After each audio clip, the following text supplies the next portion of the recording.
Sir आपल्याकडे जवळपास 12 ते 15 जनावर आहेत आणि संपूर्ण 20-25 लिटर दूध देणाऱ्या गाय आहेत. तर तुम्ही हे जे बार्ली चारताय त्याच्यामुळं जनावरांना काही इफेक्ट झालेला आहे का? जनावरांना काही इफेक्ट होत नाही, कारण का त्याच्यामुळे गाभण राहत नाहीत गाय, असं काही विषय नाही. कारण का उलट आम्ही 15 ते 16 वर्ष झाले हेच चारतो, त्याच्यामुळं आम्हाला ह्यात कुठलाही बदल म्हणजे वाटत नाही.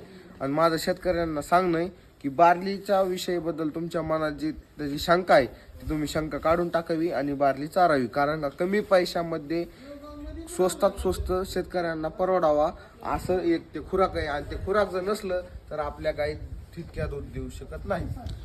पण सर तुम्ही बार्ली सोबत सुग्रास आणि या ठिकाणी पेंड हे दोन्ही पण चारताय, याचं गणित काय आहे? तुम्ही एका जनावरला किती बार्ली ठेवताय, सुग्रास किती ठेवताय?